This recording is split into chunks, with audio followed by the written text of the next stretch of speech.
ще ви покажа как се направите ето такава стрес топка, която може да промените формата ѝ,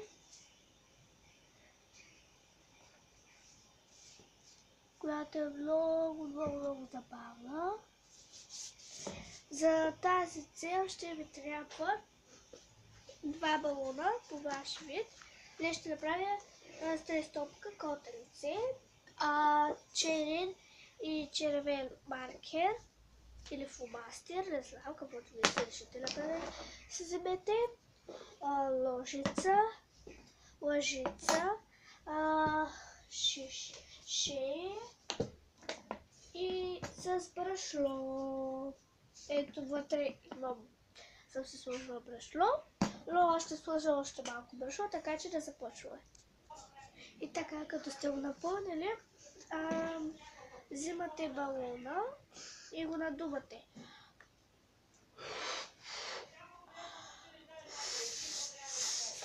Ето по този начин. И след това го връзвате така. И после го прикрепявате ето тук отгоре. И така, след като сте го прикрепили, слагате брашлото вътре в самия балон. Така, слагате го.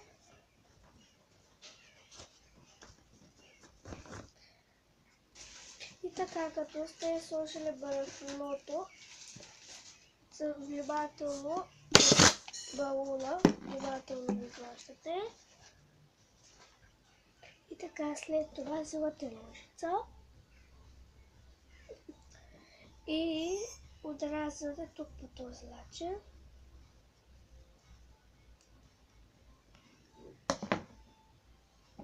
Готово. След това взимаме другият балон, такова по този начин и ще се опитаме да вкараме този балон вътре. Другият. И така, ето че прибрах другият балон в този. Изрязах тази част, за да влезе по-лесно и така е време да нарисуваме вече личицето на балона. Много хубаво е само да навесте камерата. Тук е пълно прошло, но после ще изчистя. Така, да рисуваме. Аз ще нарисувам буцулка котенце. Ето, че нарисувах буцулката, прилича малко на кученце или котенце, не знам.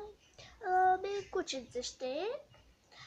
Така, направете си още стрес топки, забавлявайте се и до скоро! Да, между другото, дайте лайкчета нагоре за това клипче, абонирайте се, до скоро!